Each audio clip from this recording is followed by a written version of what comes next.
guys, so the purpose of this video is to give you some quick reminders for teaching open and closed syllables in your phonics lessons as you transition from the C through QU. I hope you find it useful and that you're able to refer back to this as you are planning. I have in front of me my recipe for reading book, the open and closed syllabication book that looks like this. Hopefully you or someone on your grade level has this. If you don't, let me know and I can make copies for you because it is a good resource. And then I also have my Orton-Gillingham training manual in front of me. So you may want to have those things with you as you watch this, just so you can make notes, pull resources that I mentioned, and a word list and things like that. So to start with, after you finish the C through QU, you transition to the advanced lesson template, which can be found in the master section of your OG notebook on page 9. And really the only difference is the syllabication part. So you may just want to refer back to that as you're planning the advanced lessons. So the first thing is when you start with your 3-part drill, you would just do like you regularly do. And then you're going to pull out your vowel cards. And when you pull out your vowel cards, review the short vowels. So you hold up the A, they say, A says ah, and do the ah, ah, I signs that go along with the short vowels, okay? This is where you're going to remind them that the vowels also say a second sound. So A also says its name. A says A, and they practice. And you're going to practice showing them the open and closed motion, because from this point forward, they're no longer going to do the ah. They're going to do a or ah. They're going to show that this sound is open or this is closed. So that is the biggest transition for the 3-part drill. You're going to have to teach them that new routine on the first day. From there, it's probably best to transition into the house. Not sure if you used this last year. You can have them make their own. You can run copies. If you need copies of this, I will make the copies if you don't have enough on your copy code. I don't mind doing that for you because this is really important. This is found on page 20 in the appendix section, okay? And you would just give them different words, and it has on that page different words, like for example, shed. So they would write shed. When the door is open, it says she. When the door is closed, it says shed.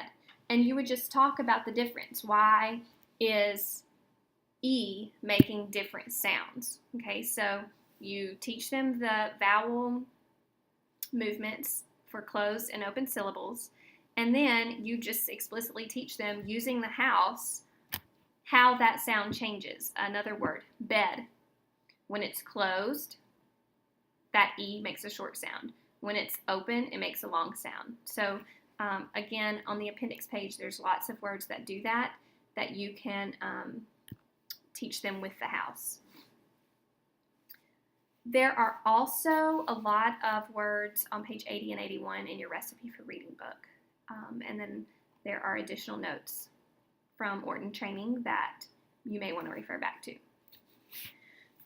When you practice in the sand or on your iPads or whatever you have them do, if it's on the carpet, I know several of you do different things, the long A and short A should not be written in the sand together. So just make sure you do those separate sounds. You may give them a long vowel and then throw in some consonants or another vowel sound and then give them the short vowel. So you don't want to have them doing long and short on the same kinesthetic movement. When you go into word dictation, when you're doing the pounding and the tapping, again, this is a good time to review the rule and give them words that change. For example, go, go, g, oh, and talk about how that's opened. And then give them got, got, got, got. And talk about how that's short vowel, ah. Why did the O say two different things in that example? And then give them another one. You could do we, w, e. That's a long vowel. That's an open syllable. And then give them wet, w, et. All right, same vowel, same letter, but it makes a different sound, and discuss why. And I would do that for your dictation. Make sure you're giving them words that they can see the open and the closed syllable on. Just looking back through my notes. Another good, so this resource right here, Fantastic Syllable Book, pages 2 through 4. It has multiple word lists and also has the words have multiple syllables. So these words are a little longer than the words found in Recipe for Reading Books. So you may want to use this resource to discuss open and closed syllables for those first 2 syllable patterns. And that's pretty much day 1. Our kids, you know, that might be 3 days. I don't want you to feel rushed teaching this because it is so important, especially when you train them to use the syllabication method. They really need to grasp the concept of open and closed syllables. So those are just some reminders on how to get started and some resources to use. But if you need to, you know, maybe day 1, introduce the closed and open sign. Day 2, move into the house activity. And then day 3, do dictation. Whatever it's going to take to make sure that they understand the concept and become a master. I don't want you to feel like you have to rush through this concept just to get what's next on the list. So probably around day 3 or 4, depending on how you pace it, this is a really good time to review or introduce to them the schwa sound. If you'll remember, in your training manual on page 68, and let me show that to you real quick.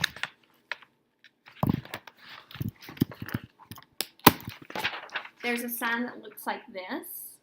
And because the vowel, this is after open and closed syllables, really when you start to notice that the vowel doesn't always make a very clear open or closed. So you might want to spend some time discussing the schwa sound with them, and that kind of would maybe be after the house activities and the dictation. So that might be like day 4 or 5, depending on how you pace it. And I have some words that are good for that, like bacon. Okay, bacon has that schwa sound on the end, or totem.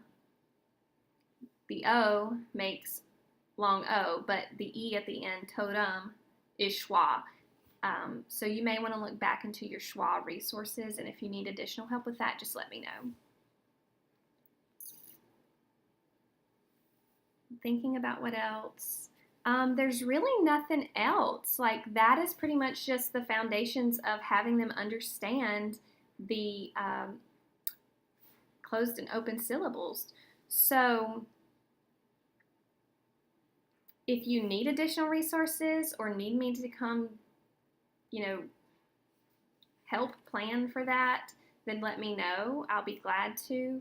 But that in a nutshell is just some reminders. So let me know what you think. I am open to feedback on my video because I shot this probably 30 times before I sent this out and still am not completely pleased with it. But let me know what you need, and good luck.